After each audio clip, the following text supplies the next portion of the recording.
دوستان عزیزم سلام، من حمید رضام. به یه ویدیو دیگه از زبان مدیا خیلی خوش اومدید. آقا واقعیت اینه که خیلی از ماها مشکلمون با گرامر پست کنتینیوس در فهم این گرامره. در اینه که آقا ما کی باید از این گرامر استفاده بکنیم؟ اصلا این گرامر چی؟ نگاه کنید، همونطور که زمان حال ما میتونه انواع مختلفی داشته باشه، مثل سیمپل پرزنت، پرزنت کنتینیوس، زمان گذشته ما هم میتونه انواع مختلفی داشته باشه. چون بعضی از زبان آموزا که تو اول کار هستن فکر میکنن که آقا زمان گذشته ما صرفاً در سیمپل پس یا همون گذشته ساده خلاصه میشه، در حالی که نه، اینطوری نیست. زمان گذشته هم همانند زمان حال میتونه انواع مختلفی داشته باشه که یکی از این نوعها پست کنتینیوس هستش. اما گرامر پست کنتینیوس، آقا به این جملاتی که من میگم خوب دقت کنید. ما داشتیم نهار میخوردیم، من داشتم فوتبال بازی میکردم، خاله من تلویزیون تماشا میکرد. همه این فعل هایی که تلویزیون تماشا میکرد، میخوردیم، فوتبال بازی میکردیم، کاریه که توی زمان گذشته انجام شده. آقا تو توی سیمپل پست هم همین موضوع رو میگفتی. بله، هر دوتاشون کاری بودن که توی زمان گذشته انجام شده. آقا ولی فرق این دوتا چیه؟ توی سیمپل پست ما میگفتیم که کار ما همونجا تموم میشد، اما در پست کنتینیوس اینطوری نیست. در پست کنتینیوس شما کارتون ادامه دار بوده، شما داشتین تلویزیون تماشا میکردین. این فرق میکنه با این جمله که من تلویزیون تماشا کردم.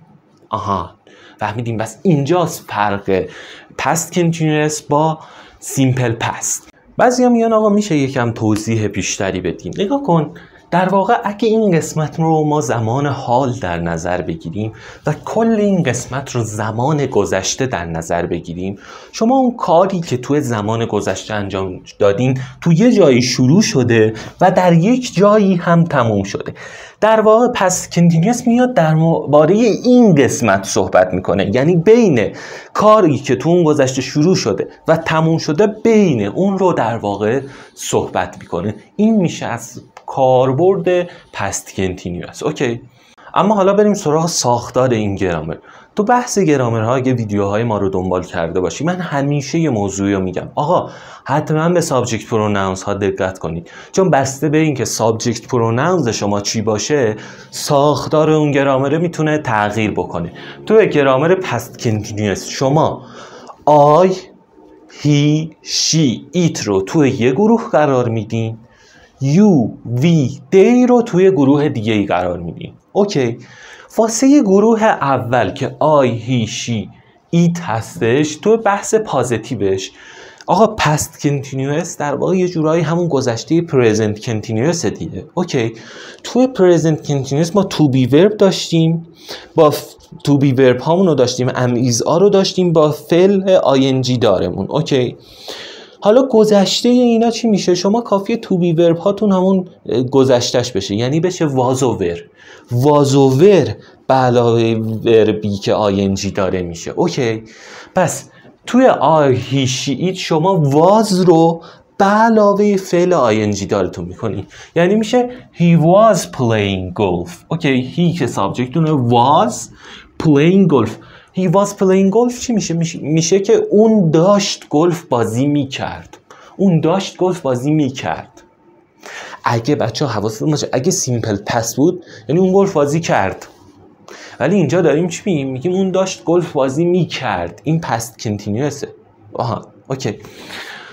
حالا در مورد نگاتیو فرمش باید چی کار کنیم؟ هیچی، کافیه شما توی بحث پرزنت کنتینیوس هم اینطوری میگفتیم بین تو بی ورب و فعل آی ان جی دارت یه دونه نات اضافه کن. اینجا هم همینه، واز هم یه نوع تو بی ورب هستش دیگه. اوکی، شما بین واز و فعل آی ان جی دارتون یه دونه نات اضافه میکنیم، میشه he was not playing golf. اون گلف بازی نمیکرد.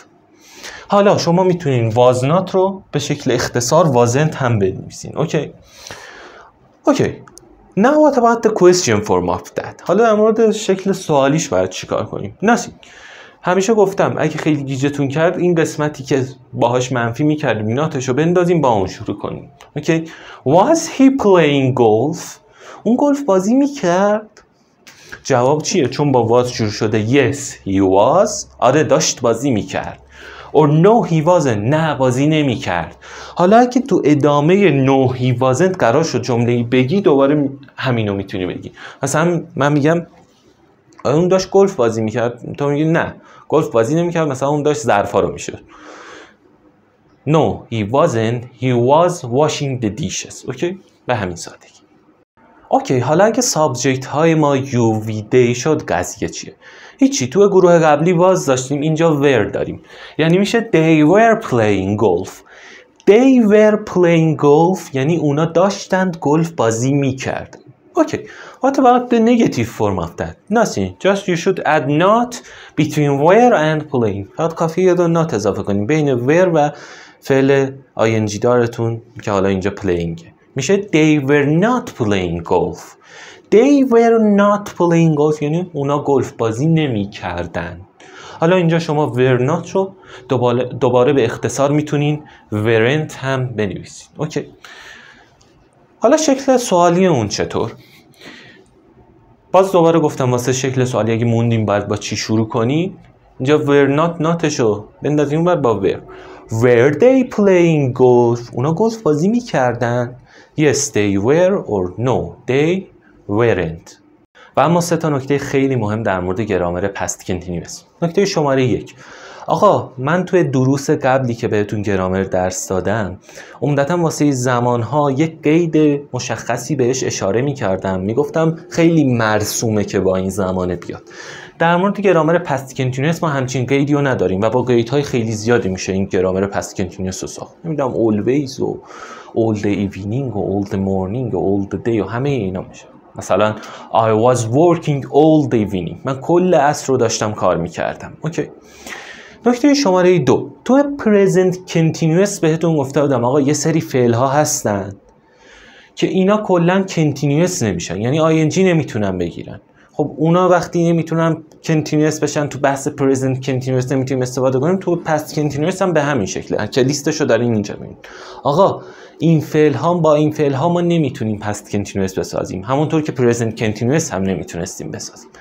اما نکته شماره 3 که خیلی خیلی مهمه، قبل از اینکه اینو بگم اگه تا الان ویدیو رو لایک نکردید و به این دست ویدیوها علاقه دارید، چون که ما یه پلیلیست کامل میخوایم از تدریس گرامر داشته باشیم، ممنون میشم که سابسکرایب کنی، این ویدیو رو لایک کنی و با دوستات به اشتراک بذاری.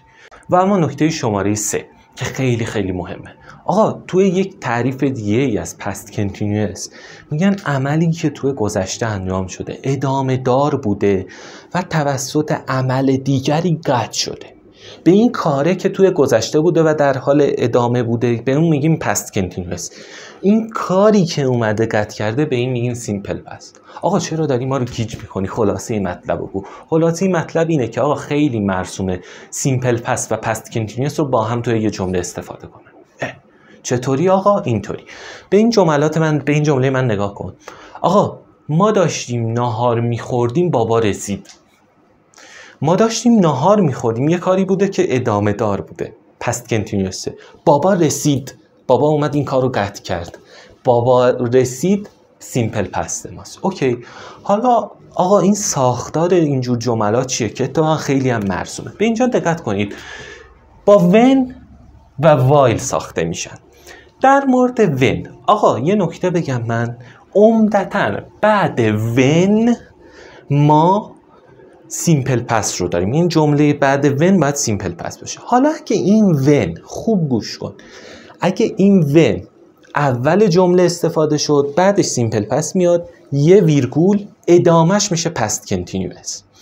ولی اگه بخواد وسط جمله بیاد، جمله قبلش پست کنتینیوس، جمله بعدش سیمپل پسته. دیگه گفتم عمدتاً بعد when سیمپل پسته. حالا در مورد وای هم همینطوره، ولی وای بعدش باید پست کنتینیوس بیاد. یعنی اگه اول جمله وایل بیاد بعدش پست کنتینیوس یه ویرگول سیمپل پست، اگه وسط جمله بیاد جمله قبلش سیمپل پست، جمله بعدش پست کنتینیوسه که الان تو مثال ها بهتر متوجه میشی. نگاه کن، میگه علی was watching TV. شما به من بگین زمان این چیه؟ علی was watching TV. آفرین، پست کنتینیوس. when we arrived. میگه علی داشت تلویزیون تماشا میکرد وقتی که ما رسیدیم. اوکی، اینجا when رو شما میبینید جمله when وسط جمله استفاده شده که اگه چون وسط جمله استفاده شده جمله قبل ما past continuous و جمله بعد ما simple past هستش. حالا نگاه کن اینجا اگه تو اول جمله استفاده شده when we arrived Ali was watching TV. وقتی ما رسیدیم علی داشت تلویزیون تماشا میکرد. جمله بعد when چیه؟ آفرین simple past. یه ویرگول جمله بعدیش باید past continuous باشه. حالا در مورد while چطور؟ نگاه کن while they were playing golf Ali came.